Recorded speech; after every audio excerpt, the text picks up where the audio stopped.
Good morning. The March 16th, 2022 meeting of the Board of Estimates is now called to order in the interest of promoting health and safety. As we continue to deal with COVID-19, the Board of Estimates meets virtually. I'm pretty sure everyone is well aware of the mayor's executive announcement a week or so ago that City Hall will be open come April the 4th. I think as it relates to communication from the mayor's office, as well as the Comptroller's office, and the Office of City Council President, the procedures and protocols will be communicated out accordingly and appropriately to the general public. So be on the lookout. At this time, I'd like to ask the board to turn its attentions to 3 items published on the non-routine agenda. These items are on page 142, number 10 and 11, Department of Public Works, WC 1252, Grantley Road in the Vicinity water main replacement, as well as on pages 143 and 144, number 12 and number 13, Department of Public Works, WC 1410, Urgent Need Water Infrastructure Rehabilitation Improvements, Phase 1, Fiscal Year 21. And then lastly, on page 145, number 14 and number 15, Department of Public Works, WC 1285, Caroline Street and Vicinity water main replacement. For each of these items, a protest has been received by Metro Industries. Since our last meeting, there has been a court proceedings occurring related to these recommendations, recommended awards. Staff from the law department reached out to my office, request the board again defer action on these items today in order for the legal situation to play out. Since this item has been deferred once already, the newly enacted board of regulations required subsequent request by approval of the board. At this time, I move to defer these 3 items until our April the 6th meeting. Do I have a second? Second. It's been moved and probably seconded. All those in favor, please say aye. Aye. All those opposed, please say nay. The ayes have it. These 3 items that I read off earlier are now deferred. At this time, I would like to ask Comptroller Henry for any corrections, additions, or noted abstentions to today's agenda. Thank you, Mr. President. On pages 33 and 35, item number 1, Bureau of Procurement contract number 0800, Human Resource Information Automatic Processing and E-Time Enterprise Payroll Systems Licensing.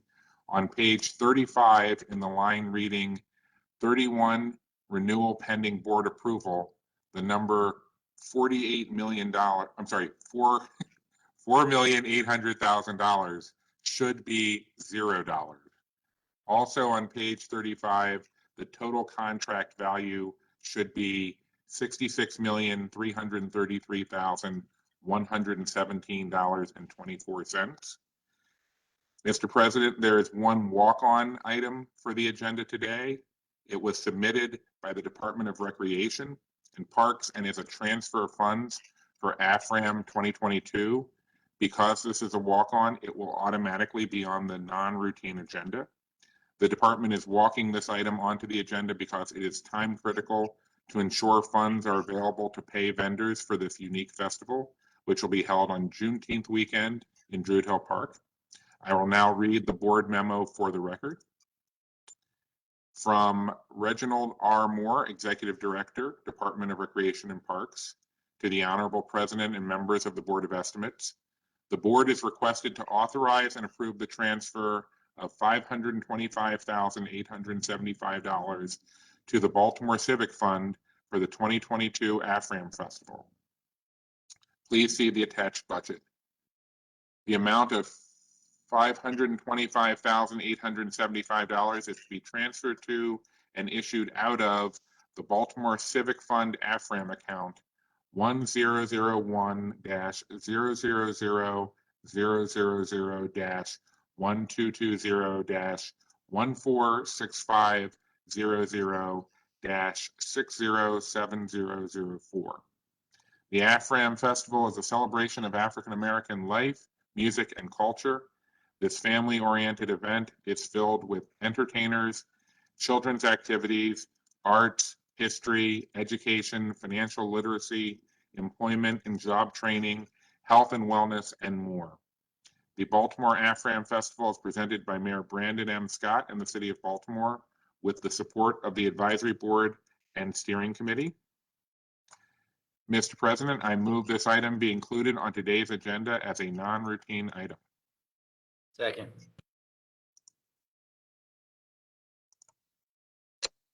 Mr. President, we can't hear you. Thank you, Mr. Mayor.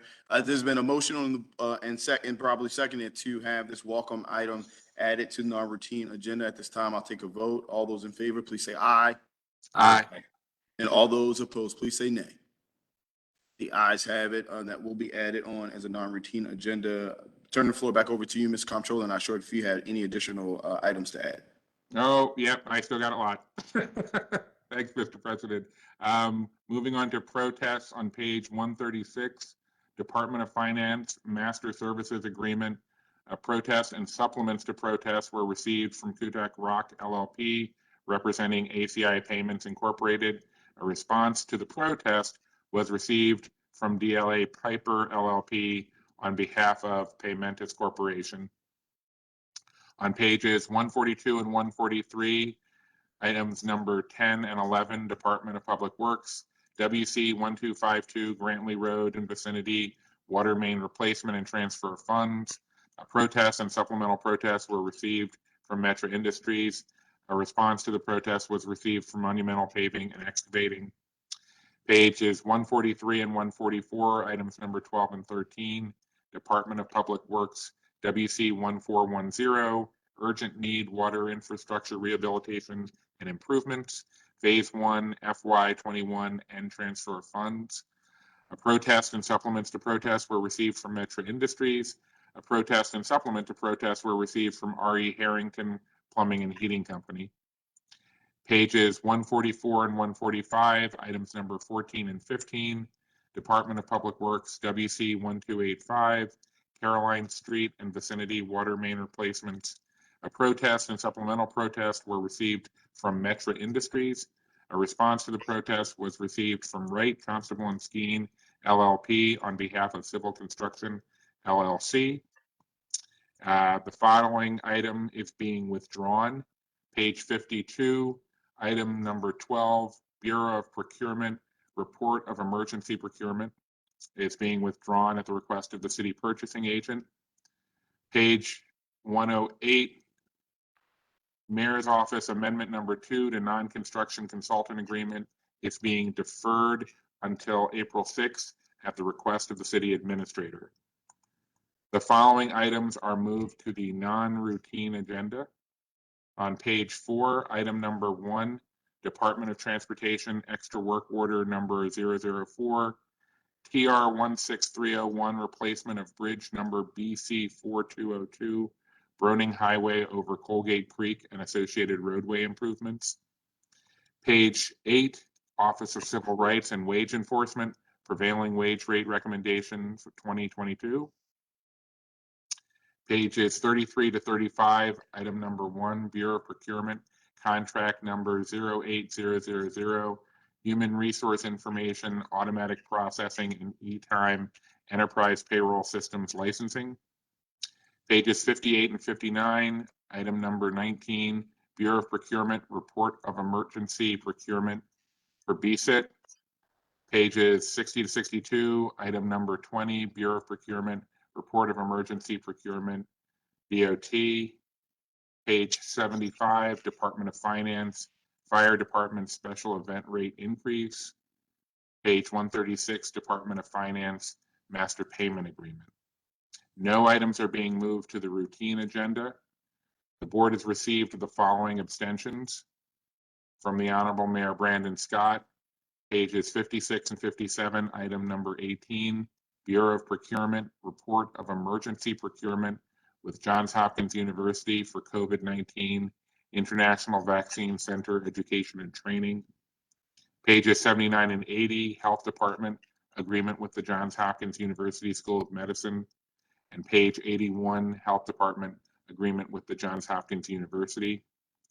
There are no changes to the agenda and no rejection of recommended awards. Thank you, Mr. President.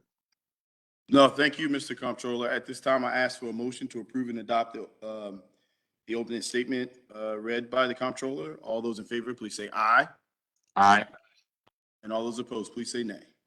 The ayes have it. The opening statement is adopted. I now direct the board's attention to a memorandum from my office dated March the 14th, 2022, identifying matters to be considered as routine agenda items together with any corrections, additions, were noted abstentions, and no votes that were noted by the Comptroller.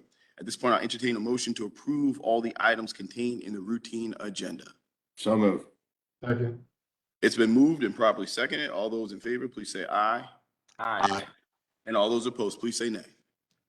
The ayes have it. The routine agenda items have now been adopted. On to our first non-routine agenda item. It can be found on page 4.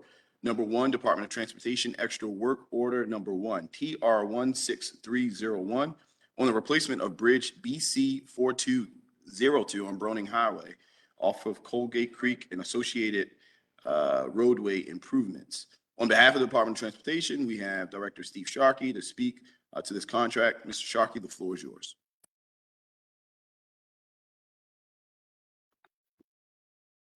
Good morning, all. Yes, we are here to discuss the change order on Broning Highway over Colgate Creek. So I also have Corinne Johnson here. If Corinne could pop up, that would be great too. She is the Deputy Director and Chief Engineer as well to assist. So basically, this is a change order for a job for Broning Highway over Colgate Creek. We've got a few change orders here dealing with some changes that were made last minute during early in construction to ensure environmental safety, or not environmental safety, or environmental improvement. So the original job was supposed to be built using a causeway. So a causeway is almost I guess, a new road built into the water, so to speak. Scott or Corinne, could you say that correctly, the engineering terms for me? No, that's accurate. Basically, you construct a very low, like a roadway, essentially, either in water or very low water, so that you essentially have a roadway to be able to access the structure and do the work. Yeah, and so as we really got into actually putting the permits together, we found that the cost of the causeway, as well as the environmental impact of the causeway, would have been much higher than expected. So we worked to make sure that to change to a trestle system, which is a sort of an addendum or adjacent thing that holds onto the bridge, where the pieces and material can be brought back and forth, as opposed to a causeway, which is a road underneath the bridge, which is more environmentally impactful. So we did change that late into the game, so to speak, which required a number of change orders, including this one. Corinne, can you go a little bit further into this? Yes, so just to clarify, the issues with the causeway was that it was determined that it was going to need to be much larger. And so, like you said, physically there would have been more environmental impacts, but also the cost to construct that, as well as to fully remove the entire structure out of the water, would have been a major expense. So because of the environmental concerns, that's when the trestle system was evaluated. And so basically it attaches to the existing bridge and allows the contractor to move materials and everything back and forth and not be in the water. So as basically this prompted red line 2. And so a lot of these change orders tied to this are associated with these early on changes and the inability of the contractor to begin starting on the project. And so although there were the previous executive work extra work orders that included some time for initial delays of the permit and things like that, there are still overall certain days needed for the actual contract for them to be able to start the work and then continue the project. And so that's what this EWO seeks to accomplish, is just to basically give the extra time needed to fully complete the project. So currently the contractor is about 75% complete in constructing the trestle. The crane is on site and they're getting ready to begin demolition of the old bridge.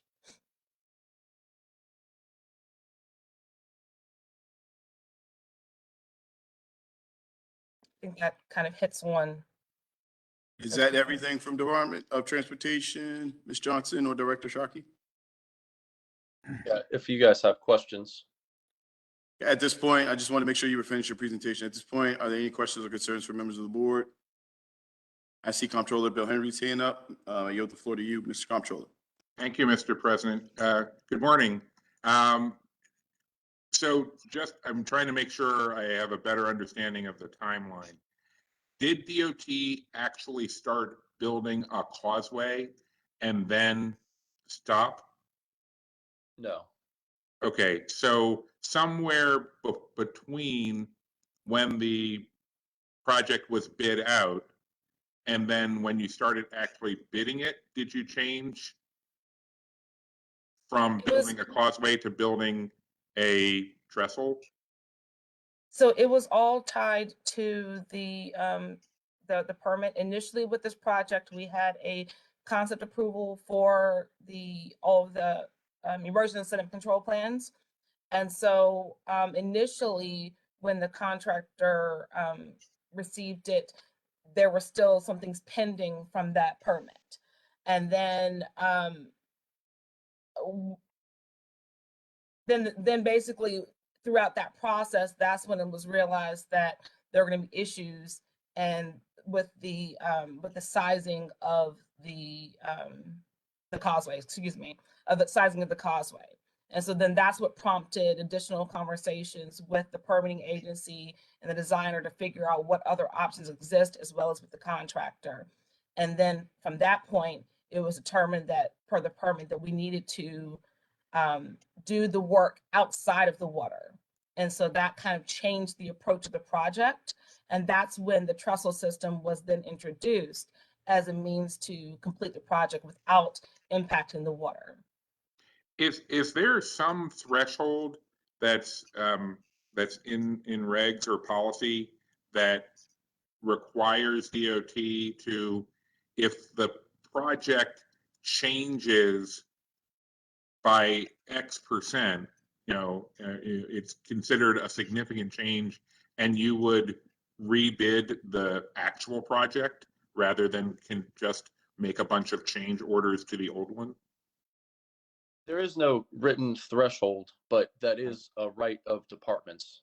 In this case, there was also grants pending that were going to be, that if the project wasn't moved forward, that some of those grants would have been given up as well. So it did get rushed. Do you have the amount of those grants available? Scott, do you know the amount? Well, the Tiger grant was a 50-50. So 50% local, 50% federal dollars. And that money would have been lost if we had said, we're going to have to do this project differently, and we're going to go back and bid out the actual project we want to do.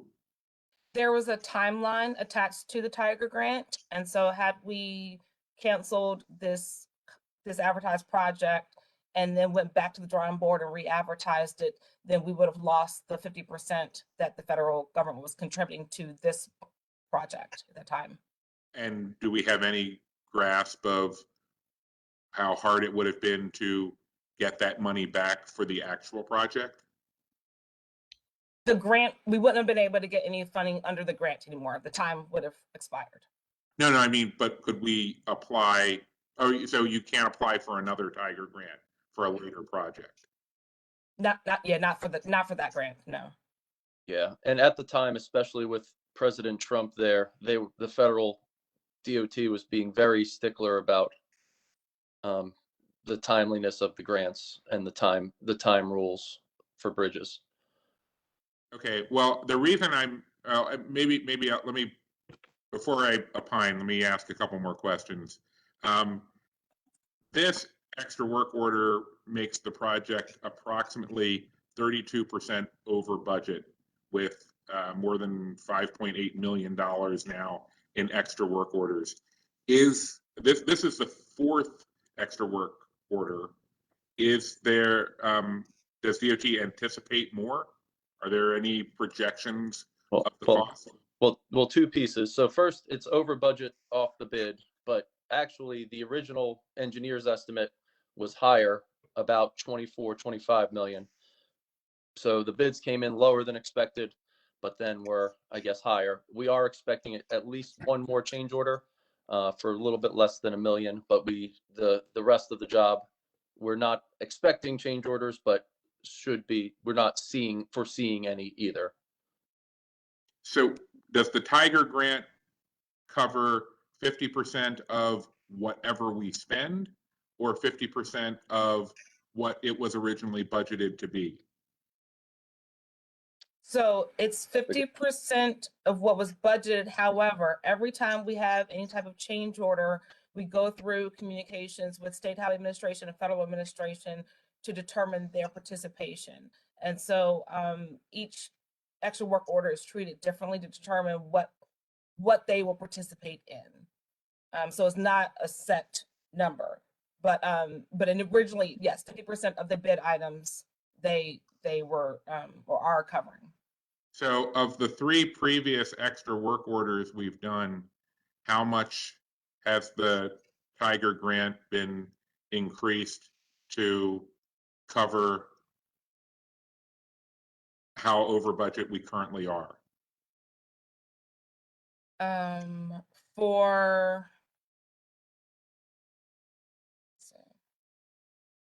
this particular extra work order, the feds are not contributing to this one, but other ones they would be involved in those discussions. And what I was looking for is about how much did they participate in the previous 3? So they participated in extra work order 1. So the trestle system itself was obviously not a bid item, so they weren't included in that one, but it was 50% of extra work order number 1. So that would have been about 38,000 or so. And then 2 and 3? Because the trestle system was not a bid item, the grant did not cover that. Okay, so they did an extra $30-some thousand in the first one, and then they have not participated in $5.7 something million of the other extra work orders. No, they have not. And what was the total original budget for this project? It was 23.6 million. 23.6 million. So the feds are kicking in almost 12 million. And so if we go 6 million over, DOT's thinking is this is still better than doing the project without the Tiger grant. So Correct. it's 50, Yeah. well, yes, but one caveat, it is 50% of the actual bid items. So not the engineer's estimate. So they're not going to give us 50% of the engineer's estimate, because that would still be higher than what the actual bid items were. Okay. So if the board approves this extra work order today, the project's completion date will be extended until May 10th, 2024, when it was initially intended to be completed by December of 2020. What level of confidence does DOT have in the new timeline? Well, we have a very high confidence right now in the timeline. Obviously, all of this was tied to early on, kind of unforeseeable delays, and everything tied to the causeway and trestle system. So they are starting work. They're engaged in the project, and so we in the contractor are ready to proceed ahead. So we don't anticipate any other major delays. Okay. This one's going to be a little bit more subjective. Knowing now how all of this has played out, is there any, oh, that's weird. Sharky, you're on 2 different boxes. And okay, that's okay. All right. Man, that threw me. If you could go back and redo how this project played out, now knowing that you were going to end up making this change, what would or could DOT have done differently? So I've got a couple things. So the first thing is I think bridge projects are too tight of a timeline for Tiger grants for us, at least. Okay. Contracting in our city and our state just The bridges take a long time. They take a long time everywhere, but they take a long time here. So the bridge projects, the Tiger grant projects have shorter timelines than really work for what we do here. So that's the number one.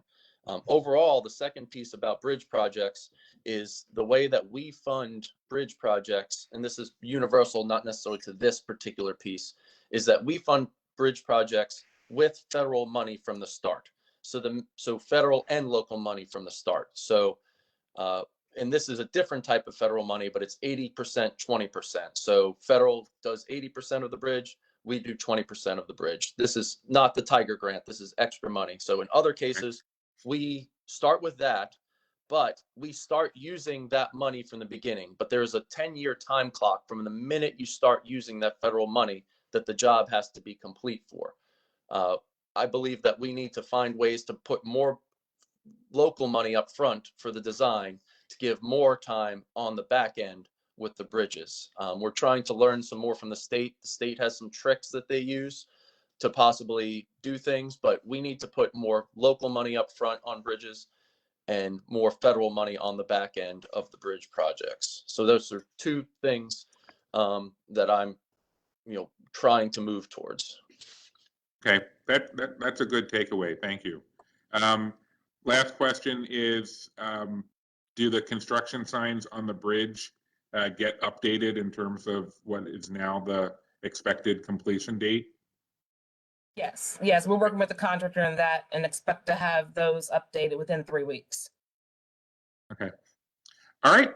Mr. President, that's all the questions I have. Thank you, Mr. Comptroller. At this point, are there any additional questions or concerns from other members of the board? Hearing and seeing none at this time, I'll entertain a motion. Move approval. Second.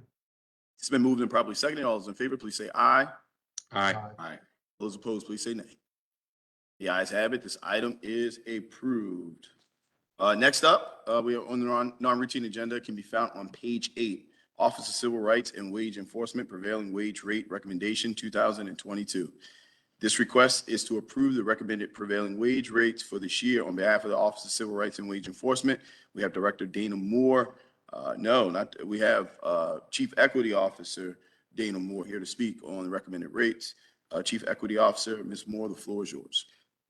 Good morning to this honorable board, City Council President Mosby, Mayor Scott, City Solicitor Shea, Comptroller Henry, and Director Mitchell. It's good to see all of you. I am joined this morning by Deputy Director Kaylin Young.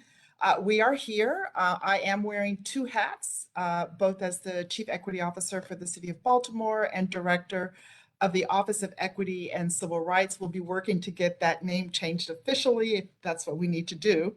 But we're here pursuant to Article 5, Section 25-1 to present and explain our recommendations for revising the prevailing wage. This applies to city contracts, city construction contracts that are over an amount of $5,000. The prevailing wage law relates to laborers, mechanics, and apprentices, and you can find that at Article 25, Section 4, Section 25-4. So the law requires, among other things, regular payment of workers, which is really, really important, posting of the amount of the prevailing wage that workers are to be paid, and an annual review of those wages, and which is why we're here today. Section 25-16 provides that this honorable board, it's the Board of Estimates that has the total purview of reviewing and revising the prevailing wage, and that's to happen at least every year, once a year. So the members of the Office of Equity and Civil Rights Wage Division undertook a pretty comprehensive review of all of the wages that apply to this category of worker pursuant to city contracts, and determined that overall there should be an increase of 3.58%.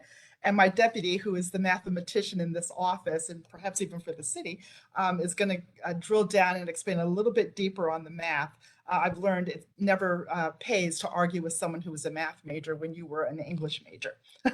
So we don't do that. But anyway, we want to call particular attention to the rates for laborers, and here's why. We found when we began this review that the rates for laborers had not been increased for almost a decade. And the reason that hadn't happened is because there was really not an advocate that was advancing that those wages be increased. We brought into our deliberations Mayor Scott's mandate, really, that Baltimore be more equitable and that we apply an equity lens to all that we do. When we looked at this, we determined it really was not equitable that there be one class of worker that never got a raise, an increase in their wages. So looking at all sorts of information, we determined that that rate should be increased. That was the equitable thing to do. Even though laborers really didn't have an advocate, we would stand in those shoes and advocate on their behalf. So the consequence is a significant increase in the hourly rate for laborers. That rate rises to $22 an hour. And if you annualize that, that's about $43,000 per year, which is still low, but it's far better than where we were. So we were really pleased to be able to come to that determination. We're asking that this board support that recommendation, endorse that recommendation, raise some of these rates across the board. And I will defer to Deputy Young to talk a little bit about what we're going to do different going forward in terms of technology and how we got to these numbers. Deputy Young. Greetings, member of the board. Thank you, Director Moore, Kaylin Young, Office of Equity and Civil Rights. So just a few things as it pertains to the numbers. First and foremost, as you know, there are 4 classes for the prevailing wage. Class 1 is rates went up 3.9%, which is a total dollar change of $61.01. Class 2, 1.19%, a total dollar change of 7.3%. Class 3, there's no change, and then Class 5, a 5.77% change. A dollar amount of $46.98. One of the things that Director Moore mentioned was that we're changing or working to change the process by which we determine what these prevailing wages are. Currently, the process requires for the various contractors to submit via a survey that we send out the various wages that are paid out throughout the year for these contracts. And then we take that data and we compile it and make these changes. At times, there's insufficient data, as it was the case with the laborers for years, wherein where there's not sufficient data, we can't make a change. The difficulty with that, of course, is that there are individuals who do participate in the survey, and then there are those who are not. And so one of the pieces of feedback we received was that those who participate are at times seemingly penalized for those who do not participate. The good thing is going forward, we've been working with Chris Lundy and Embu with regard to implementation of B2G now. There's a back-end tracker called Lgp Tracker that we're going to be implementing. This is something that the BOE approved years ago, just hasn't been implemented in this office. And so we're working on that to make that happen so that way the next time we come before this body, we'll have that data. What the tracker allows us for, as the contracts are put in and as the wages and payrolls are submitted to our office, we can then put that information in a database, or rather the contractors are putting it in the database, makes it much more searchable and usable for us. And therefore, we're not losing data. We're not relying on them to bring us that data after the fact. We'll have that data on the front end to be able to make these determinations. And so I think that wraps it up, but happy to answer any questions. Thank you, Madam CEO and Mr. Young. At this point, are there any questions or concerns from members of the board? Hearing and seeing none, I'll entertain a motion. Move approval. Second. It's been moved and probably seconded. All those in favor, please say aye. Aye. And all those opposed, please say nay. The ayes have it. This item has been approved. The next item on the non-routine agenda can be found on pages 33 through 35. Number 1, Bureau Procurement Contract. Number 8,000, Human Resources Information, Automatic Processing, E-Time, and Enterprise Payroll System Licensing with ADP. On behalf of the Bureau of Procurement, we have Director Ty Carter, and we also have Chief Keisha Brown from Procurement. At this time, I'm not sure if Chief Brown or Director Carter, the order that you plan to go in, but the floor is yours, however you choose. Good morning, Honorable Board President Mosby, Mayor Scott, Comptroller Henry, I'm Keisha Brown. I serve as the acting Chief Procurement Officer for City of Baltimore. We respectfully come before you today asking for renewal of contract 08000, human resource information, automatic processing, e-time, and enterprise payroll system licensing with ADP Inc. There is no additional funds being requested at this time. Understood. And anything from Mr. Carter? Director Carter? I do not have anything to add, sir.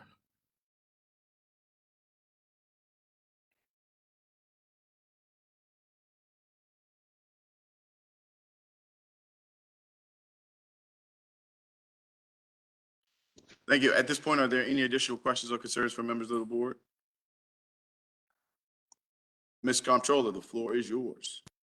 Thank you, Mr. President. Yesterday, the Bureau of Procurement notified our office that the initial request for this contract to renew the term and add 4.8 million in value was incorrect. And as I noted in the changes to the opening statement, what procurement meant to do was request a no cost extension and then come back to the board and request additional funds. Does either BSIT, procurement, or anyone else have a projection as to what the eventual amount of those costs will be and when that request might come back to the board? Good morning.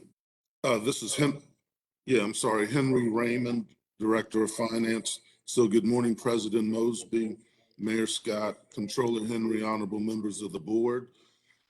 In response to your question, I would imagine that we'll come back to the board in the next 2 to 3 meetings.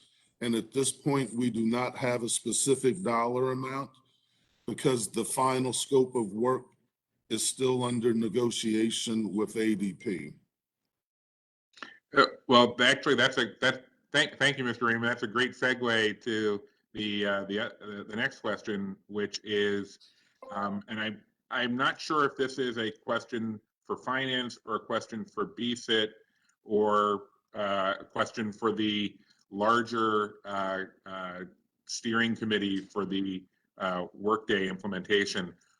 What is the plan for winding down the reliance on ADP for historical data access? Do we have a projection for when we will have that historical data fully integrated into Workday and not have to keep paying ADP to maintain it?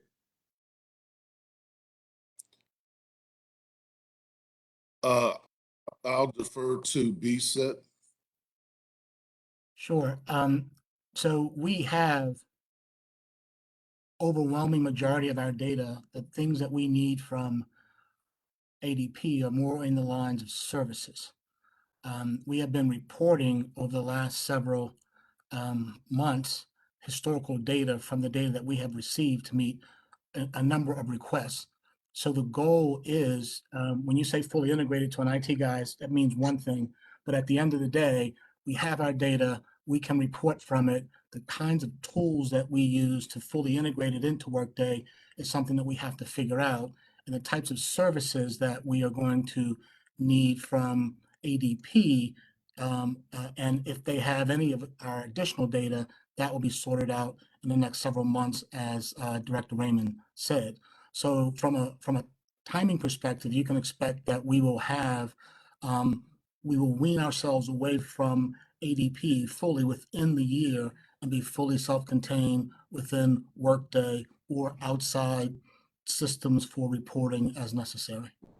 So that's, first of all, that's a great point. Thank you for, I should have known better than to use the term fully integrated unless we were talking about the truly aspirational goals. Let me kind of reframe it from a customer service perspective. As a city employee, if I want to pull up an electronic copy of my 2020 W-2 or my 2021 W-2, I am still going to the ADP portal to pull that up. Correct. And if I go to Workday, clearly there's a placeholder where I'm supposed to be able to find those kind of tax documents, but right now there's nothing there. What I'm looking for is a projection of when will I, as a city employee, be able to go to Workday and pull up my 2020, 2021, and if by then the 2022 W-2s. Certainly by next tax season, those components will be fully integrated into Workday. That's what I was looking for. Okay, Mr. President, that's all the questions I have. Thank you. Thank you, Mr. Comptroller. At this point, are there any other questions or concerns from other members of the board? Hearing and seeing none, at this point, I'll entertain a motion. Move approval. Second. It's been moved and properly seconded. All those in favor, please say aye. Aye. And all those opposed, please say nay. The ayes have it. This item is approved. Next up, we're going to go to pages 58 and 59, number 19, Bureau Procurement, request to accept report of an emergency procurement for city during COVID-19 pandemic. With City Hall set to reopen next month, there's been interest in how and when citizens will be able to engage with the BOE, the council administrative agencies like the BMZA and Liquor Board. This item deals with the emergency procurement for equipment needed to meet in hybrid fashion. Unfortunately, that equipment has been delayed, but we'll get an update this morning as it relates to the plan moving forward. Once again, we have Director Todd Carter and Procurement Officer Chief Keisha Brown to speak on this contract. First up, I think we're going to go to, I guess, Todd Carter maybe, and then Chief Brown, or again, I'll let you guys pick the order, but the floor is yours. That's fine. Thank you, Mr. President. When you think about the hybrid meeting concept, this is something that started for us actually back in September of 2021, as we received our first proposal from the vendor CTSI. That was in anticipation of us putting together a method by which we could be in person or be online and have both of those channels interact with one another in a post-COVID configuration.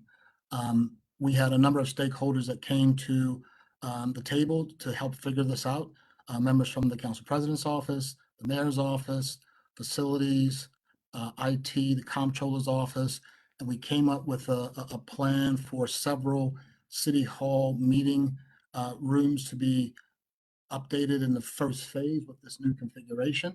And then we had subsequent phases because we had other agencies like DOT that were a part and dealt with the public in a public meeting manner.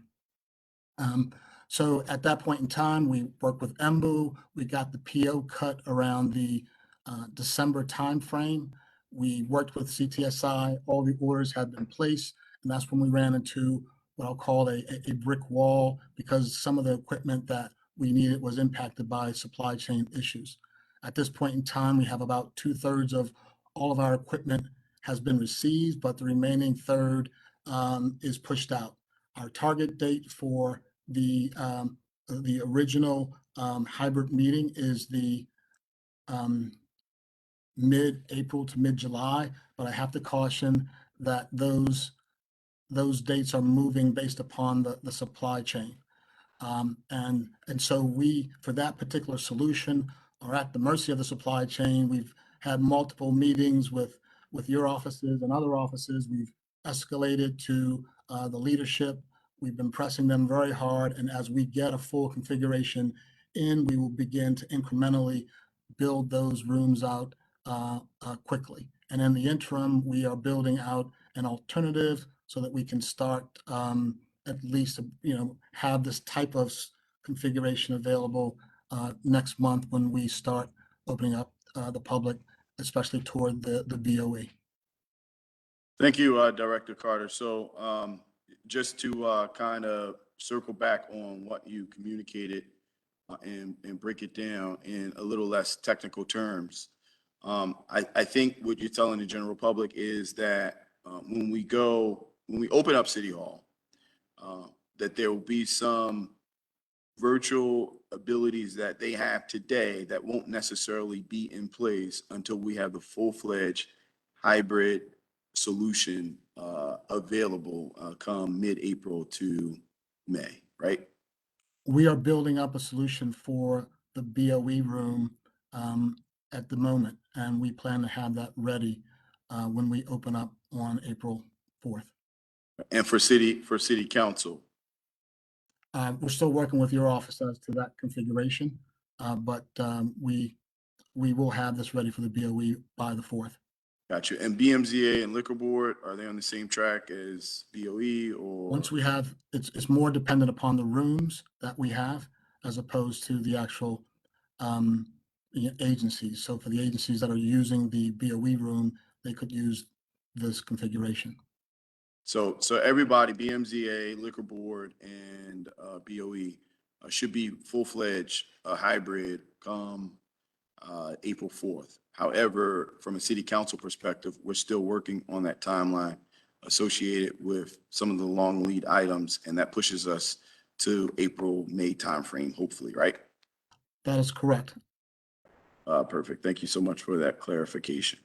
At this point, Chief Brown, do you have anything to add to the discussion? No, sir, I do not. Thank you. Oh, thank you so much, Chief Brown. At this point, I'll turn it over to the board members. I see the hand raised of Comptroller Henry. Comptroller Henry, I yield the floor to you. Thank you, Mr. President. Since the president took us out of the technical world and into more of the impact on the public, I want to go back to the technical world just to make sure that we understand specifically how is the equipment being purchased under this procurement, this emergency procurement. How is this going to augment what BSIT has already done to allow public access and participation in government meetings during our virtual time during the pandemic? So it'll do a couple things. One, we will integrate with the Charm TV and give Charm TV, which also has a few upgrades that are pending as well, more functionality than it has had in the past. We will have better equipment that will eliminate the interference that occurs when you have open mics, multiple open mics in a room, and you have audio and visual equipment that is, communicating with each other. So that's another piece of it. We work with facilities to make sure that we will have what I'll call a better electrical configuration, given that we will have more power needs from the building, and also given the fact that just structurally there's some challenges in some of the rooms with where power is located and how it is situated. So it is a full upgrade of equipment, of technology, facilities relative to the equipment, and it is something that is much better today. When you look at our equipment today, in particular, it's equipment that hadn't been upgraded in tens of years. And so this is a much needed upgrade that will put us in the 22nd century or 22nd year of this century. Okay, thank you. The president is an engineer by training. I am a social scientist by educational background. Thank you for indulging us as we each move into the other's comfort zones for making sure that we're getting all of the details of this out to the public. Thank you. Thank you, Ms. Comptroller. At this point, are there any other questions or concerns from other members of the board? Hearing and seeing none, at this point, I'll accept a motion. Move approval. Second. It's been moved and properly seconded. All those in favor, please say aye. Aye. Aye. All those opposed, please say nay. The ayes have it. This item is accepted. Next up, we have another emergency procurement for snow removal. This item can be found on pages 60 through 62. Item number 20, Bureau Procurement, Report of Emergency Procurement, Emergency Snow Removal Services. Once again, we have Procurement Chief, the Chief of Procurement, Keisha Brown, to speak on this procurement item. Chief Brown, the floor is yours. Good morning again, Honorable Member President Mosby. Thank you for the opportunity to speak on this item. These items were procured under the Director of Finance Authority in accordance with the charter. And if there's no objections, I would like to defer to Director Henry Raymond to speak on this item. Okay, Thank you, Chief Brown. Director Raymond, the floor is yours. Yep, thank you. For the particular emergency procurement, we initially went out on bid last summer with a RFP. The bid date opening was September 15, 2021. Vendors were solicited by posting on CityBuy and in local newspapers. 16 bids were received. The Minority and Women's Business Opportunity Office determined that only 3 bidders were compliant with the MBE WBE requirements. The snow equipment offered by the 3 compliant bidders were inadequate relative to the needs of the city. On December 8 of 21, it was recommended to the BOE to reject all bids in the best interest of the city. Following that decision, an emergency declaration was issued to the Department of Transportation for the snow emergency, and emergency agreements were authorized with all 16 bidders utilizing the same MBE WBE goals of 27% and 10%. The estimated amount of the 16 contracts was $9.1 million. To date, $4.7 million has actually been expended. And more importantly, the fiscal 22 snow budget is $6.8 million. So our snow expenses are $2.1 million less than the appropriation for this year. With that said, I'll address any questions.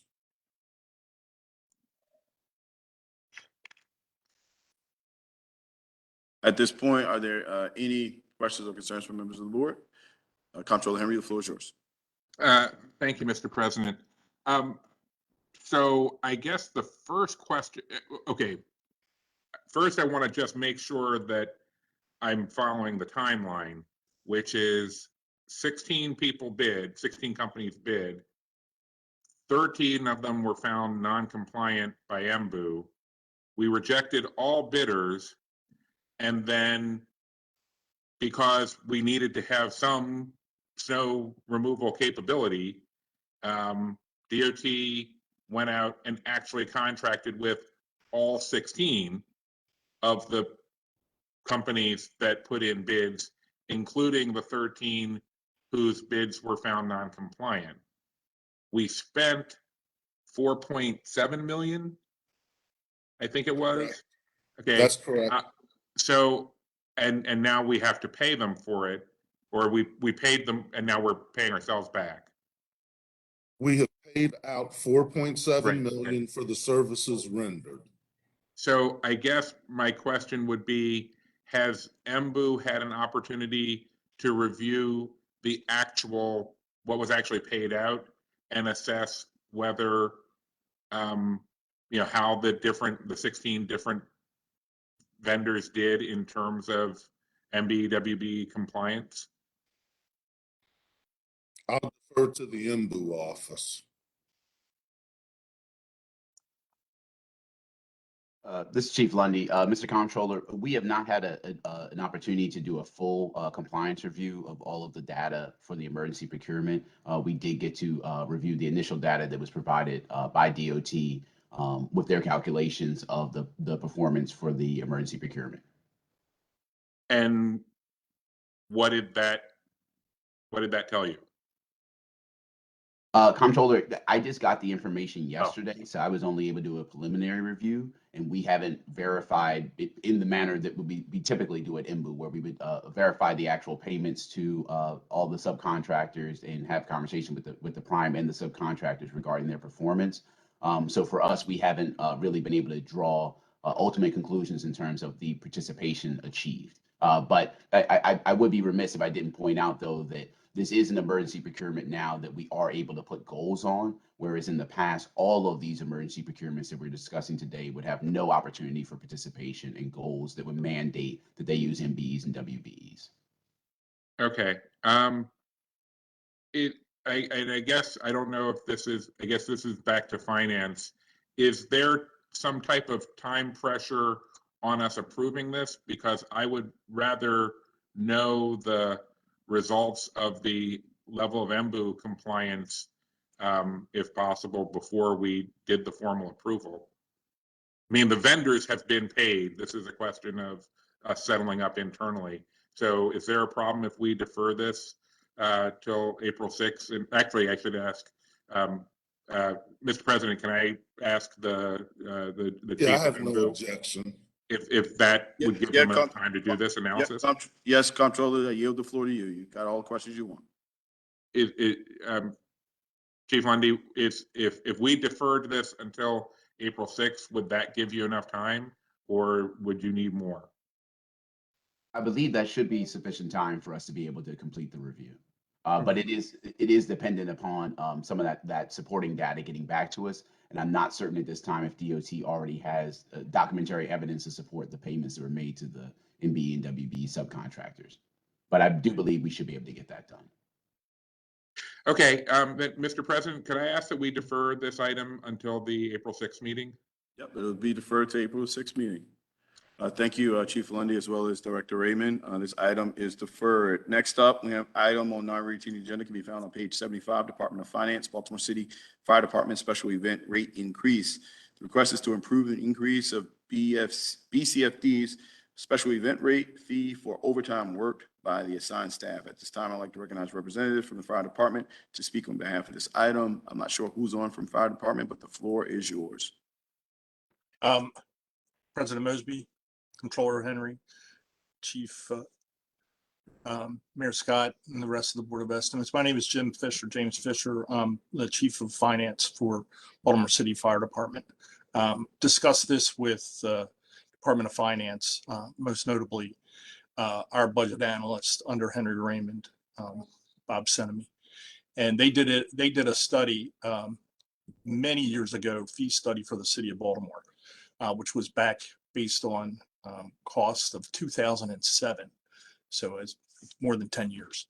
So they have incrementally taken a look at different fees, most notably for the fire department, it's the EMS fee, and increased it based on current costs. This one specifically was based on an average cost for the city of Baltimore for the fire department for overtime. So this raises it to what the people that are actually doing the work in fire prevention are being paid now. It's an average of $60. So with that increase, they're looking to increase the fees and increase the revenue to the city of Baltimore by over $200,000 annually.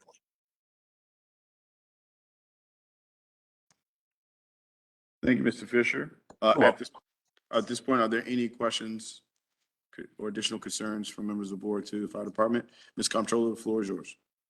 Thank you, Mr. President. Good morning, Mr. Fisher. Good morning, sir. Well, first of all, I'm happy to see this item come before the board.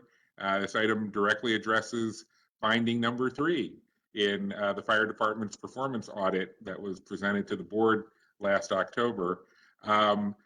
Finding number 1 of that report was, I'll quote, accounting and financial controls to manage invoicing, collections, and recording of special event and fire watch level 3 activities needs improvement, close quote.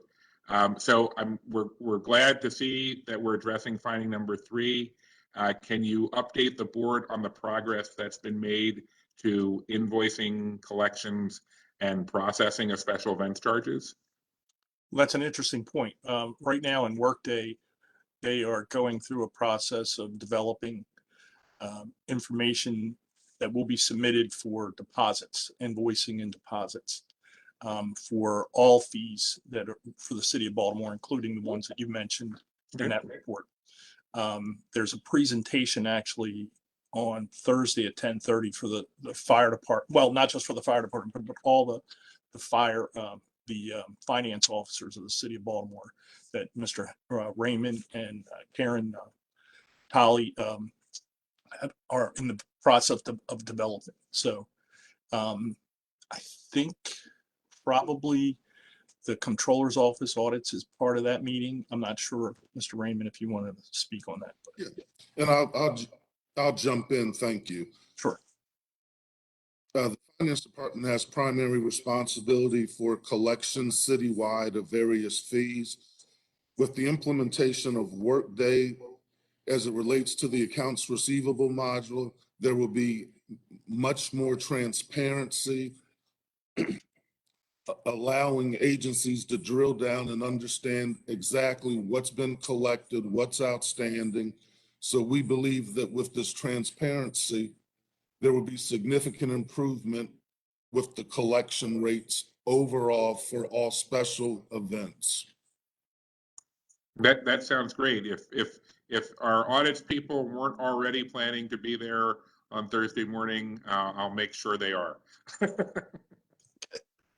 Okay, Mr. President, thank you. That was the only question I had. Thank you so much, Mr. Comptroller. At this point, are there any additional questions or concerns from other members of the board for the fire department? Hearing and seeing none, we're going to go to a vote. Is there a motion on the floor? Move approval. Second. It's been moved and probably second. All those in favor, please say aye. Aye. Those opposed, please say nay. The ayes have it. This item is approved. The next item on the non-routine agenda can be found on page 136, Department of Finance Master Service Agreement. This is a request in the amount of $96,760 to enter into a master service agreement with Paymentus Corporation to provide a full-featured electronic billing and payment solution. A protest, a supplemental protest, was received by Cuptic Rock LLP, representing ACI Payments Incorporated, and a response to the protest was received by DLA Piper, representing Paymentus Corporation. On behalf of Finance Department, we have Director Raymond here to walk us through this request. Director Raymond, the floor is yours. Again, thank you. The services envisioned are professional in nature. The billing system requires mental and intellectual abilities to plan, design, analyze, program, and configure an electronic billing application. This payment system services clearly falls within the city's definition of professional services. And I'll repeat, services that are predominantly mental or intellectual rather than physical or manual, and require the application of special knowledge, technical skill, and the experience that comes from instruction, training, and the exercise of mental faculties. Now, leadership from the Department of Finance and the Comptroller's Office independently concurred that the services proposed are professional in nature. We are ever vigilant and guard against abuse of the professional services exception. There was no attempt to circumvent the procurement process or regulations. Further, the incumbent's assertion that it can provide the same payment options and cost savings is not meaningful, since it has not offered these services and cost savings previously to the city, even though it has held the contract since 2014. The actions taken by the incumbent after it learned the deadline had passed are not relevant, since 13 other vendors availed themselves of the opportunity to submit market information by the due date. In closing, there were no procurement violations related to this master services agreement. There was nothing improper or arbitrary with the designation of professional services. The Department of Finance's award recommendation complied with all laws and applicable regulations. Thank you. Thank you, Director Raymond. At this time, I'll like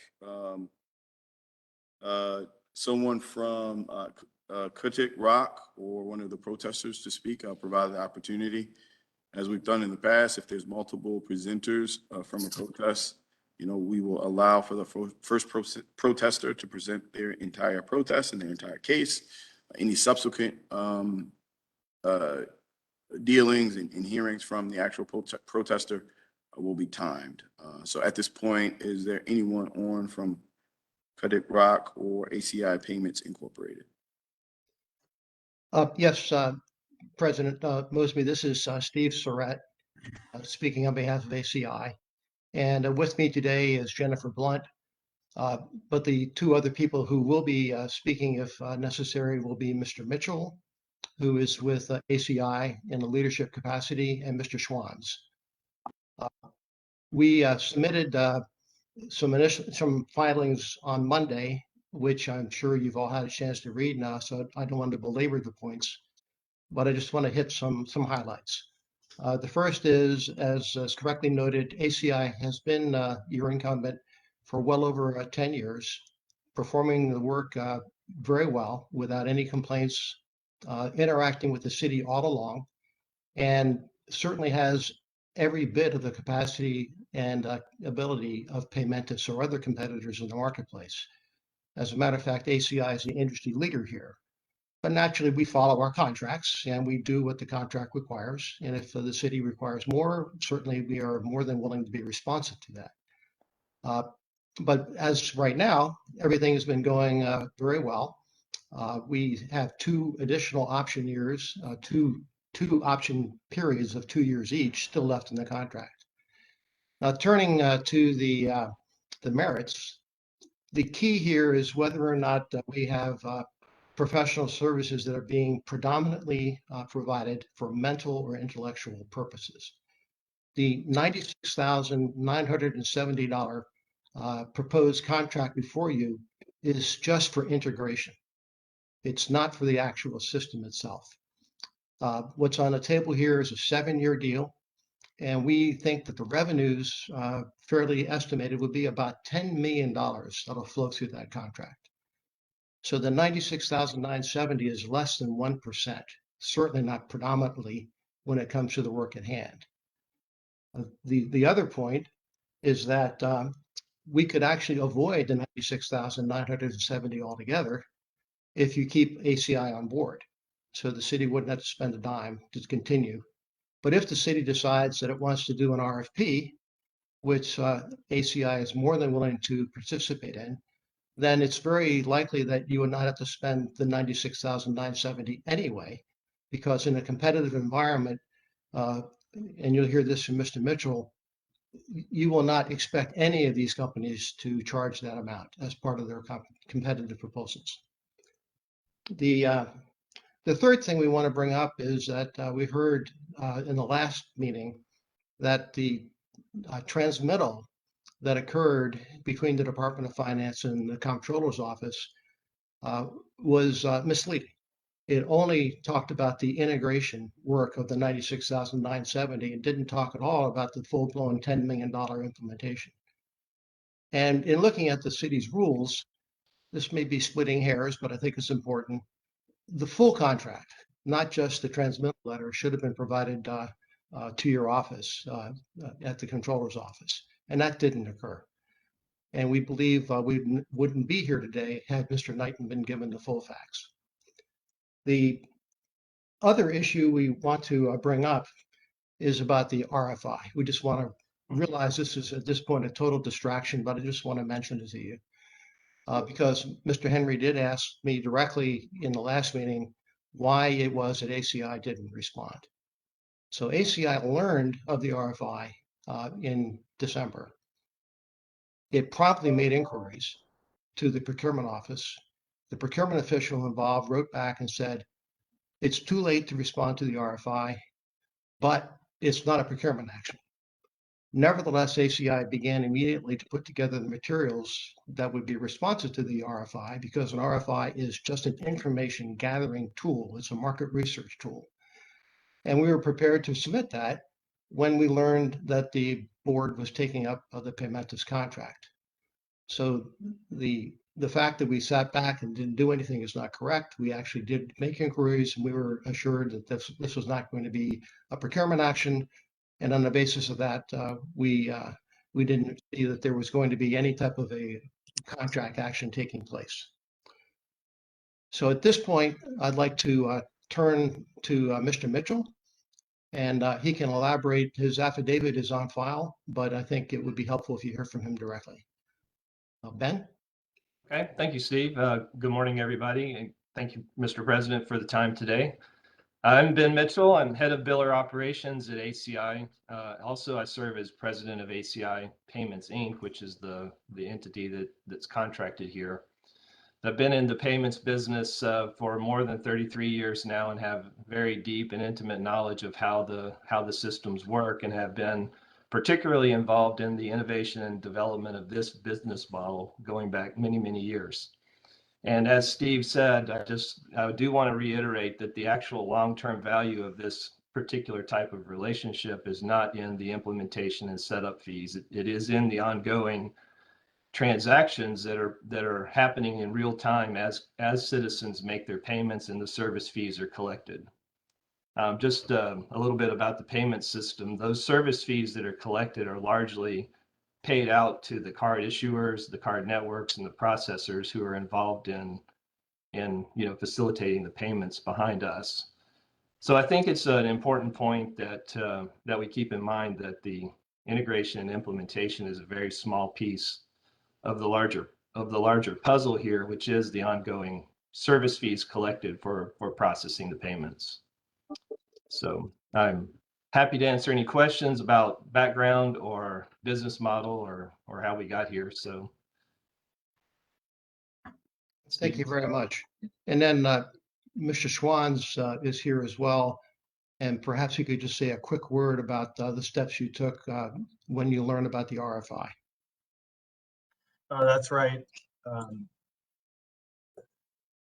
When we heard about the RFI in December, we did, as Mr. Surratt said, we took steps to address the purchasing office to understand what the status of the RFI was, and requested to submit our proposal, or excuse me, our information. And that was promptly declined on behalf of the procurement department, because they said that the RFI window was closed, that the responses were due back in April, and that it wasn't a purchasing action. And so at that time, we didn't even know that there was any procurement steps being taken. When we found out that the board was taking up the payment disagreement, then we got into this case of hopes. And so we are ready to submit the RFI when the board is ready to receive it. And answer any questions on that. Thank you very much. No, thank you. At this time, I do have a couple of questions for the administration, I guess in line with some of the questions in the past. I'm not sure who can answer from the administration, but was there an emergency that required us to go down this approach? This is Henry Raymond. There was no emergency. We wanted to do this to provide more services to the citizens of Baltimore at a lower cost.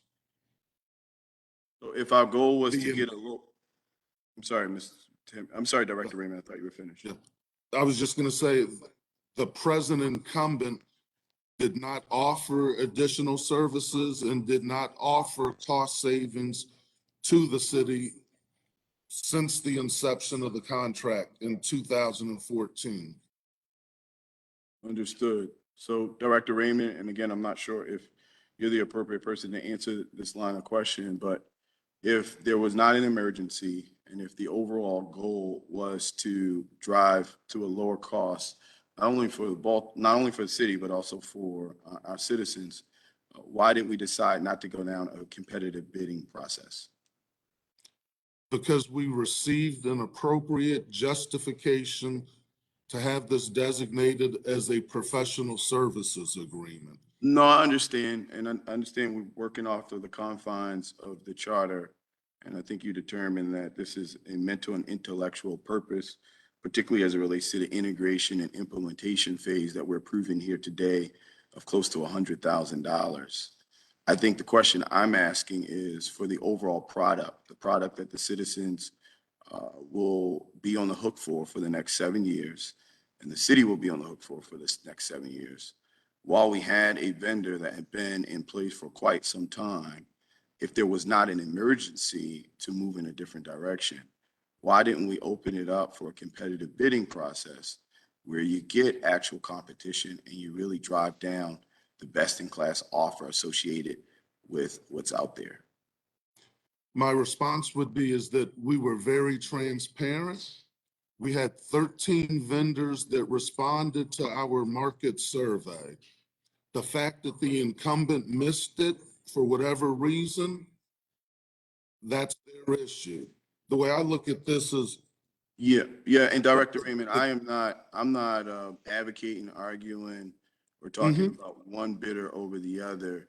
I'm talking about in best interests of the city, and it's just standard procurement kind of 101 that you get, your best and final offer through a competitive bidding process, as opposed to just a request for information.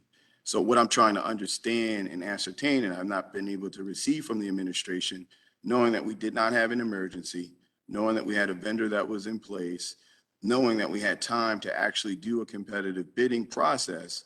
And again, maybe someone from procurement office can speak up and tell me I'm different, but you get your best offer in any process in the private sector and this public sector when you actually do a competitive bidding process. That's how you get your best and final offer. I'm just asking, why did the city not decide to go down the path for this particular contract? and I'll address that. For this particular initiative, we followed all applicable rules. The decision was made, we did not have to do a competitive procurement. We opened it up to the vendor community. 13 vendors responded. And we moved forward in accordance with all applicable laws and regulations.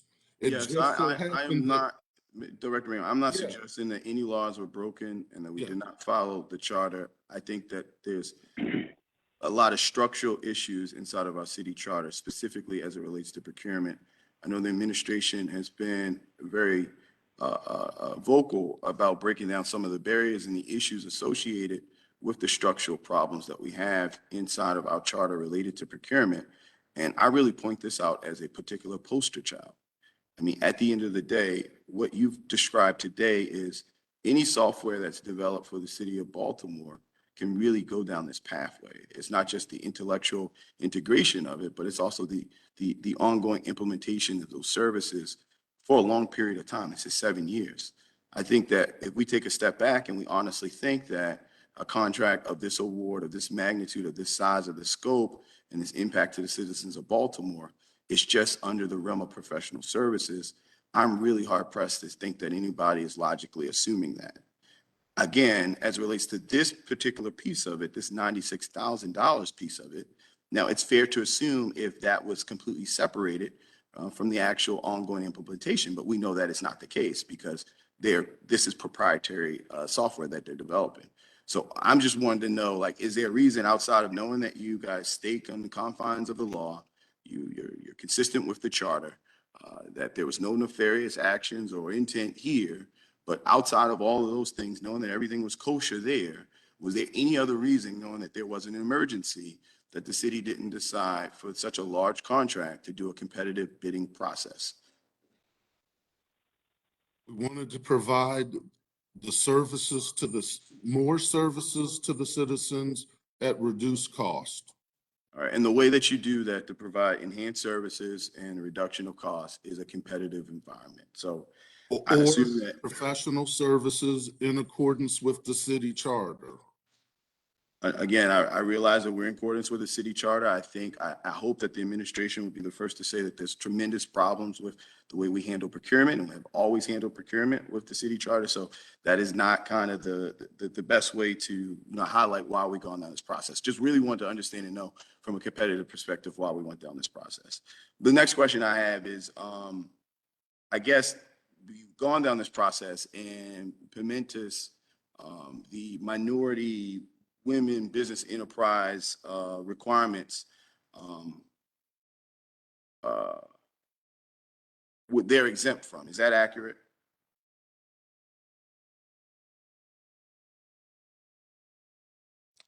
I'll defer to MBU or BSET.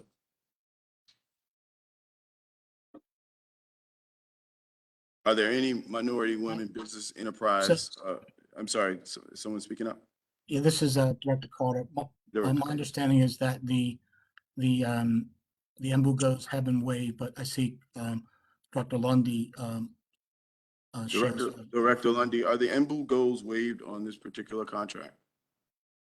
Bear with me for 1 second, Mr. President. I'm looking into pulling up the information for this. I will say that they are because it's proprietary software, and typically we always waive them for proprietary software. So that's just my logic, but I wanted to confirm that today.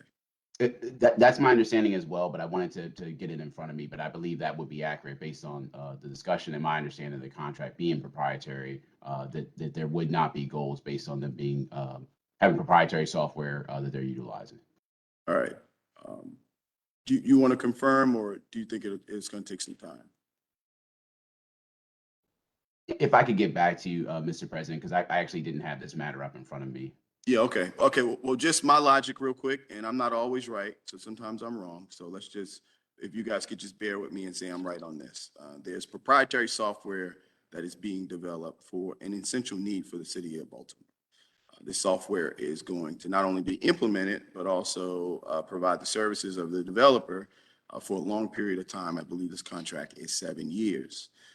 This software is developed in-house, specific to the needs of the city of Baltimore, and is proprietary in nature, meaning that there's no other third party, no other vendor that would really know how to play with the secret sauce associated with this software, because this particular developer, in this case Pimentas, developed it specifically for the city of Baltimore. So when you typically go down that path, you waive MWBE goals, which is fine because, again, it's proprietary, specific to the needs of the city of Baltimore. The problem that I have at the core, and I've been trying to communicate and ask for clear direction from the administration for the past couple of weeks, is when you take that approach and you know that we're going down a path of software that's proprietary, when we don't have a competitive bidding process, there are two things that conflate in not a good product or not a good outcome for the citizens of Baltimore. One, again, you got a proprietary software with no MWBE goals, everything is waived. And then on the other hand, you have an RFI process that we're calling this long-term 7-year deal, professional services, that's not a competitive process. Yes, folks will respond to an RFI, but no one in an RFI world is going to respond not having a competitive process with their best-in-class offer. They're just going to respond with a price that's typically between 15 to 25% higher than you would get if you went through an actual competitive process. Again, if there's someone with more procurement knowledge on this call than me, definitely interested in hearing from you. So again, we have an idea where we've excluded minority women-owned businesses from this idea. We've gone down this path of this RFI where we don't have a competitive process.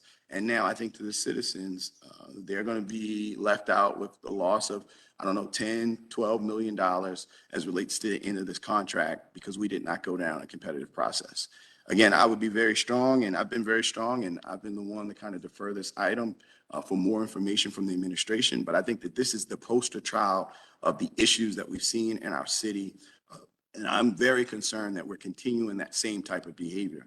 I think this is very consistent and akin to what we did on the last procurement deal, where we took the lowest bidder, the lowest technical score. We gave them a consulting contract to kind of look at our procurement process. And it's my thought process that folks are going to then ultimately come back behind and try to put them in as the vendor for this implementation. This is wrong. We have to change this. I cannot accept the path that we're moving down with this idea. This was not an emergency. We could have clearly put this out to competitive bid, where based off of the goals that Director Raymond communicated, would have produced a better outcome as it relates to pricing and cost. for not only the city of Baltimore, but also for our citizens. And two, probably competition is always driving through technology. A more competitive environment will always drive better outcomes as relates to enhancements and services. So I have grave concern with this. This is not a secret to anybody. We've talked about this time and time again, but something needs to change, and it needs to change quickly. At this point, are there any other questions or concerns from members? I see the hand raised of Director Henry Raymond. Yep, thank you. Respectfully, I want to add this. With the present vendor, ACI, they have proprietary software. When we awarded the contract to them in 2014, there was no competition. The process that we have used for this initiative, there were 13 vendors that provided information. So in terms of transparency, this process, this selection was more open and transparent than what was done back in 2014. I appreciate that, Director Raymond. I would just like to argue with the administration. I hope that we do not take our barometer of success based off of what was done 8 or 7 years ago. The idea that it wasn't competitive 7 years ago means absolutely nothing. The fact that we could have had a competitive process today, and we decided to still go down this pipeline of just doing an RFI and moving forward. That's extremely problematic. If the administration does not understand my concerns there, we have bigger issues, and we need to continue to talk about it. I hope that this idea of us reevaluating our procurement process, that same mentality that the administration used on this particular bid is significantly a change by whatever recommendations that we got from the lowest scoring technical bidder that this board also selected on the procurement reform. So I hear you. Again, I know it was within the charter, I know it was within the law. I know that we were more transparent than the city has been back in 2014. However, that is not good enough. We know that a competitive process is going to drive a better product and is going to drive ultimately better cost results for the citizens of Baltimore and as well as for the city of Baltimore. At this point, are there any? I see Mr. Paul Taberzi. You will have your opportunity to speak, sir. Right now, we just have it open to the board for any questions or concerns of the administration regarding this process. So at this time, are there any additional questions or concerns? Before you speak, Comptroller, I'm going to turn it over to you. I know that, and I'm sorry for not stopping him, but Mr. I forget his name, but from the protester, ACI, he stated that you guys did not have all the information and you probably would have made a different, had a different decision based off of all the information. I don't know if you want to speak on behalf of that, but I just want to put on the record that that was not from the Comptroller's office. That was from the actual protester. So if you would like to address that, Comptroller Henry, please do so. But at this point, I yield the floor to you. Mr. President, I was just going to call your attention to the fact that Mr. Lundy from MBU had his hand up also, and I didn't know if you wanted to take additional information from agencies before going to the protesters. No, thank you. Do you want to address if your office would have taken a different approach? Do you still think that you would have taken the same approach? We are comfortable with the interaction we had with finance. Got it. Mr. Chief Lundy, the floor is yours. Thank you, Mr. President. I just wanted to follow up with you regarding the goals, and I did confirm that there are not MBE and WBE goals on this contract due to the vendor utilizing proprietary software to do the processing of payments remotely. So my logic wasn't crazy. Thank you for No, not at all, Mr. making me not President. appear to be crazy on this call, Chief Lundy. I really appreciate that.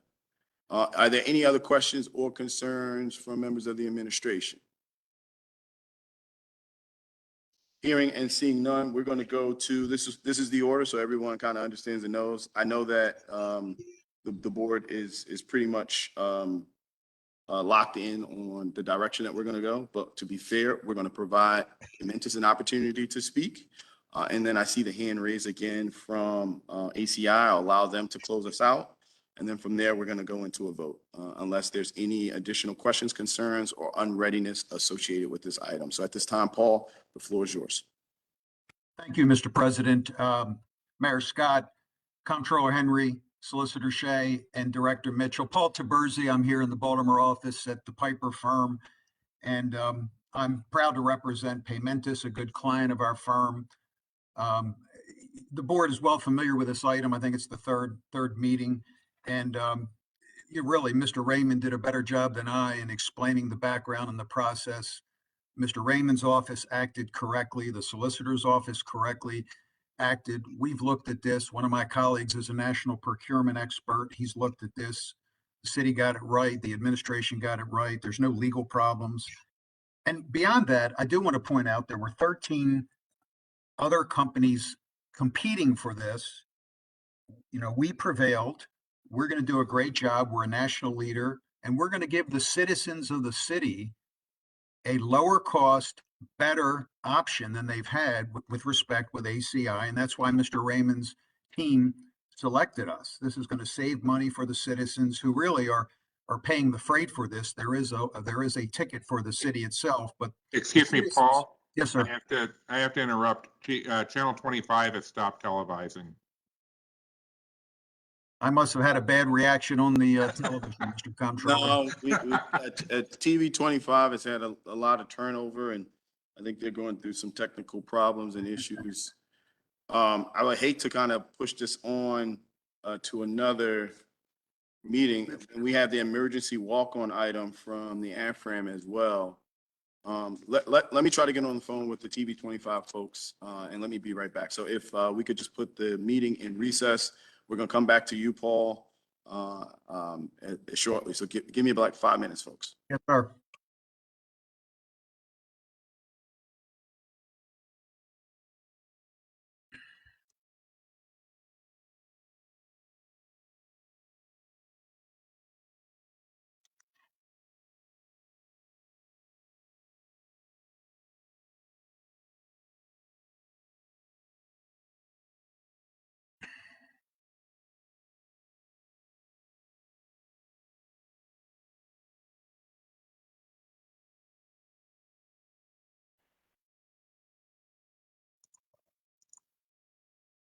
Apparently, Channel 25 only assumes that we're going to need an hour and a half for Board of Estimates meetings.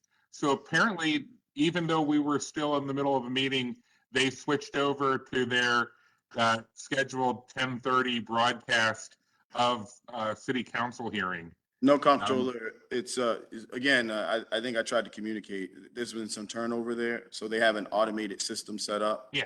Where the encoding basically switches over to what's scheduled program from a live program. So before we had an actual physical person to ensure that those hiccups did not occur.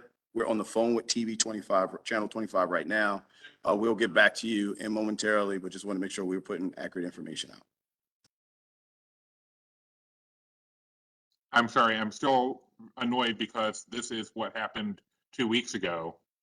And So apparently, we're trying to work with the administration. Again, this is not the optimal situation any of us will want to be in. So sorry for your annoyance, Comptroller. We just received word from Channel 25 that they're working to try to pull it back up. And once they do so, we should be back and working. So I'll be back again in 5 minutes, folks. So everybody just hold tight. Yes, sir.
They're working on the physical override. We should be back up momentarily. Right now, they're working to confirm it. So everybody on the call, if you can hear me, what we're going to do is we're going to come out of recess and give me like 2 minutes. So at like 10:37, we're going to come out of recess just to make sure everything is back to normal. Yes, sir. Mr. President, they have the sound back up on TV. The video should come soon. Yep. And for the comptroller, Mr. Comptroller, we just got a new director of TV 25, so I'm very confident that we won't have these issues in the future. Yeah, I was in the other room looking at the feed, waiting for it to not be the city council.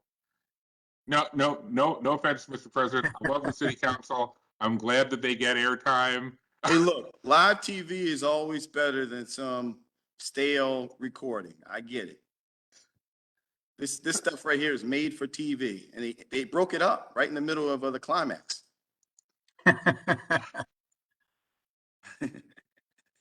Just glad it's not cutting into the March Madness games that are coming on later. But That's a good point. Hopefully they didn't throw all your momentum off, Paul. You were warming no, up. sir. No, sir. All right, so everybody out there in TV land, can you look to make sure we're good and give me a thumbs up? Then we're going to bring it out of recess. Sound only, Mr. President. Still sound only. Okay, they're working.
So the title card's up. Charm TV is actively working. Thank you to the members of Charm City TV. If you could bring us back, we're going to come out of recess. Just for the record, the time is 10:39. We're coming out of a brief recess for some slight technical difficulty, but the amazing members of Charm City TV was able to bring us back. So we really, really appreciate those efforts. Where we went into recess, I believe Paul Taberzi from the actual bid awardee was speaking on behalf of the process and his client. So Paul, the floor is yours. Mr. President and members of the board, Paul Taberzi again with the Baltimore firm Piper representing Paymentus. A couple of things. We won this process. We're a national company. We're going to do a great job. We're going to be a lower cost, better option with more platforms available. PayPal, Venmo, Amazon Pay, Apple Pay, Google Pay. Folks can go into Walmart and pay with cash. These are great services which the city and the citizens deserve and should get. The board is well aware of this item. It's the third board meeting with respect. Really nothing new was said in the material that was filed on Monday by ACI. And I will say, we've played by the rules. We won, and we believe Mr. Raymond's team did a great job. The solicitor is correct legally. This is the process. And it was pointed out by Mr. Raymond, and this is powerful, ACI itself was selected in exactly the same way some years ago, as Mr. President pointed out. So we would respectfully ask the board to approve this. We want to get to work. We want to begin the implementation, there's no reason to delay. The city did it right. If I may, Mr. President, just briefly, I'd love to call Jerry Portocalis, our Chief Commercial Officer of Paymentus, just to say a couple of words. But I do think the board's well familiar with this, and I think Mr. Raymond did a terrific job, better than I. So let me ask Jerry just to say a few words, if that's okay, Mr. President. Jerry, if you could wrap us up in a minute.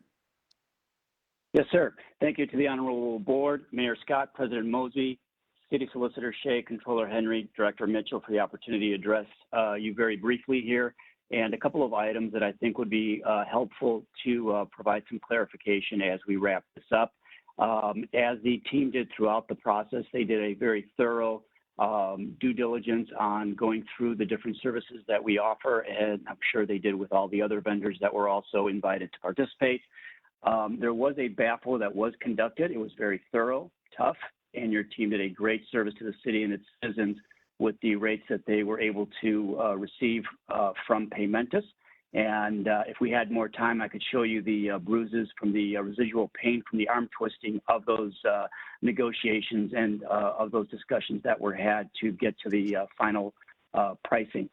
The implementation fees, as a second point of clarification that have been spoken about previously, of the $96,000, that is incorrect. The $96,000 is for new kiosk hardware, giving the opportunity for Baltimore citizens to make payments without a person being present. That $96,000 is for the vast majority of the hardware that would be incurred, whether it was Paymentus or the incumbent, or perhaps it would have been more than $96,000. And then, so there is no fee for implementation that Paymentus charges or would be passed on to the city.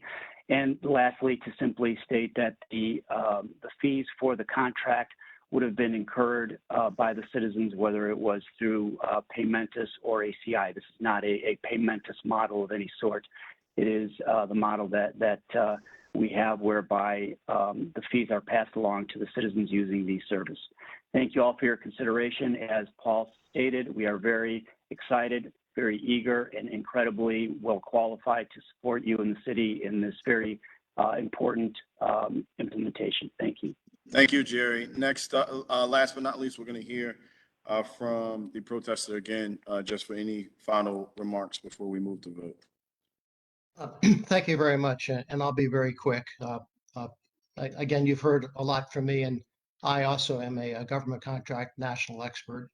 And I think, Mr. President, you've very well framed the issue before you. But factually, when the contract was awarded to ACI back in 2014, ACI had already been the incumbent.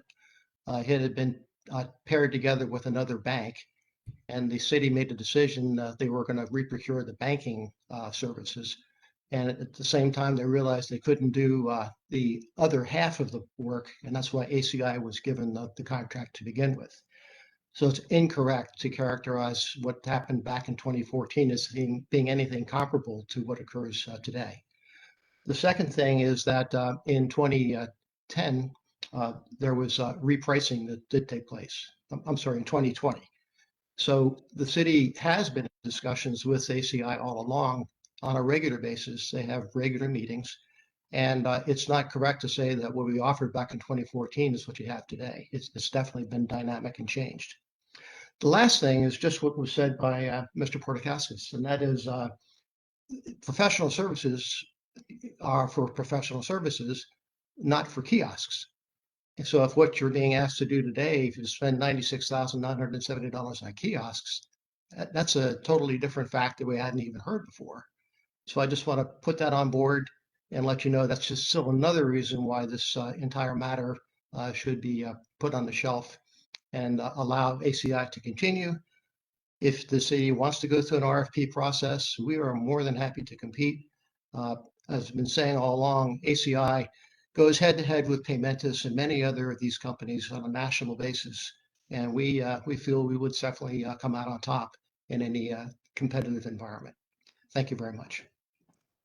No, thank you, Steve. And just for my final remarks, very consistent to what I've been saying over the past couple of weeks, there is no acceptable measure for us not to go down a competitive bidding process for this. I think it's been used, I guess, by the administration as well as by the winner that this was a competitive process. And again, I'm no procurement expert, but if you want a competitive process, you do an RFP, you don't do an RFI. Typically for the general public, RFI stands for Request for Information, where you put out in the universe some high level kind of approach to something, and you see what vendors are kind of out there that could meet those needs. In a lot of cases, typically in the private sector, an RFI turns into an RFP to drive for that level of competition. Another major concern that we continue to point out is the fact that knowing that this is software related, that there are no minority women-owned enterprise goals or objectives built into this. So when you definitely go down that path and then you eliminate the idea for any level of competition, you potentially eliminate the idea for access to minority or women-owned businesses through another bid or through an independent bid of their own. Lastly, again, when we talk about professional services, it's astonishing the kind of talk that we've had over the past couple of weeks of just taking a step back and saying that we accept this as professional services. We are basically saying the city of Baltimore will accept any software development and implementation as professional services, and that is not the motivation of why the professional services piece has been carved out in this special way. Lastly, to that point, as Steve pointed out, it has been determined that even with this $96,000, and I think Jerry said it, that an overwhelming amount of it will go to hardware. Again, that hardware was not competitively bid out, and maybe Paymentus would have come with the best-in-class fee, pricing, services, and hardware. But it's important for us to always drive towards that competitive process. Really, really disappointed in the outcome of where we are with this today. I know this has been a priority of the administration to get this approved. We've deferred it a couple times. At this time, I'm not going to hold it up. You know, the administration has 3 out of 5 votes on this board, and it's time to vote. So unless there's any other questions, concerns, or any readiness from members of this board. Hearing and seeing none, at this point, I entertain a motion. Move approval. Second. So it's been moved and probably second. All those in favor, please say aye. Aye. And all those opposed, please say nay. Please mark me down as a nay. So we have 4 ayes to 1 nay. This item is approved and moved on.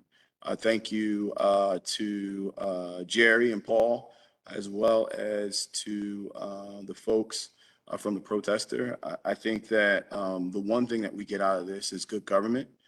We try to drive an extremely transparent process on this board. We try to provide due process associated with whatever is brought to the board. We also try to provide a tremendous amount of opportunity for folks to communicate not only to the board, but to the general public, their perspective, their concerns, their issues. And I think that this was a glaring example of that. So everybody who participated, thank you. Clearly, we have to move on at this point. So thanks again.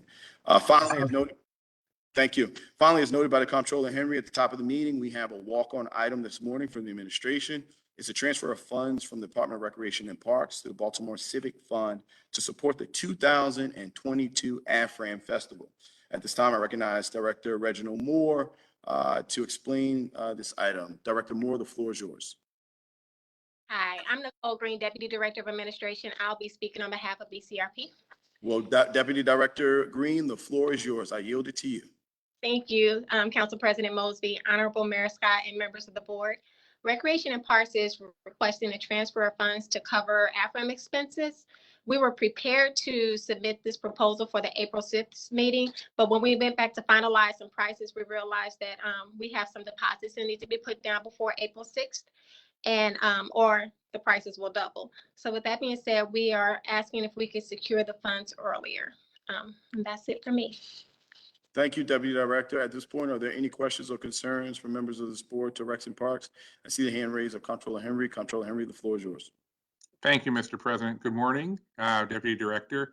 I do have some questions about the budget that was attached to the memo. Yes, sir.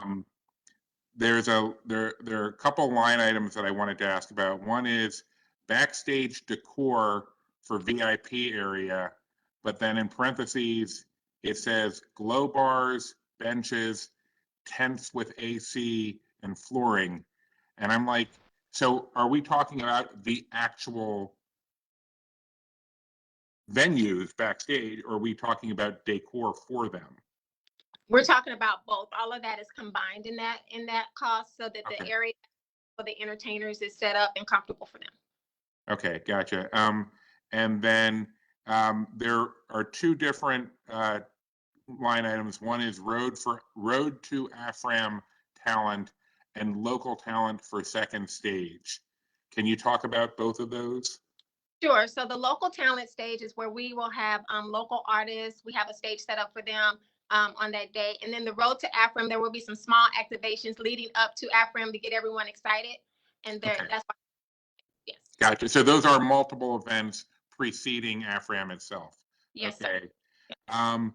And do out of home ads, and then it says in parentheses, billboards, transit ads, posters, and vehicle wrap. I assume that's all in the Baltimore area. Yes, I sir. don't understand why it's called out of home. Yes, sir. Yes, sir. It's the billboards, basically things that are not going to reach people inside of their home. They're Oh, out, sure. Okay, right. Okay. All right. outside, out see the vehicle wraps. Yes. Gotcha. Okay.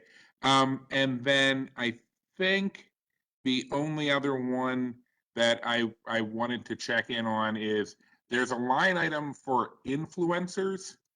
And in parentheses, it says paid, custom, curated, and published by notable social media influencers. Yeah, so those are people who have a lot of followers on Instagram, YouTube, who will be able to get people excited about Afram, have them come out to Afram. A lot of people do what they do, hence is why they're called influencers. So we used them last year and it was very successful, and we wanted to try to do that again this year. So we pay people to retweet our stuff?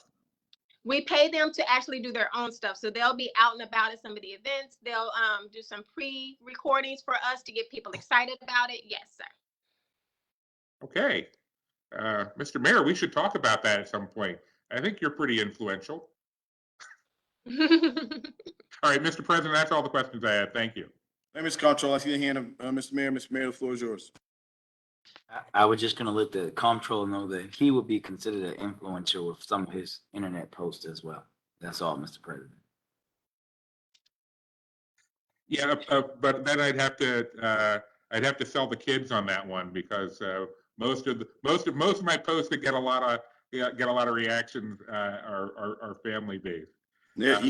either you would have to put on the turnover chain or dress up as Santa Claus, or both, for the maximum coverage for your influencing background, Ms. Comptroller. With that said, I will open this up unless there's any questions or concerns. I think we can vote this out. Make a motion, Mr. President, motion to approve. There's a motion. Is there a second? Second. Second. This has been moved and seconded properly at this time. All those in favor, please say aye. Aye. And all those opposed, please say nay. The ayes have it. This item is approved. Thank you so much, Deputy Director Green. Thank you. Are there any items that board members would like to point out or note before we close out? Mr. Mayor, the floor is yours. Mr. President, just want to appreciate you and the entire board for the approval of the wage increases is something long overdue, and just very appreciative and great work from the Office of Civil Rights on that. Thank you. Thank you, Mr. Mayor. Are there any additional questions or concerns or points of interest members of the board would like to point out? Hearing and seeing none, as there's no new business before the desk, we will adjourn. The next regularly scheduled meeting of the Board of Estimates will occur on Wednesday, April the 6th at 9 a.m. I'd like to thank everyone for tuning in. Sorry for the slight technical difficulty in the middle. Baltimore, please stay safe, and we absolutely love you.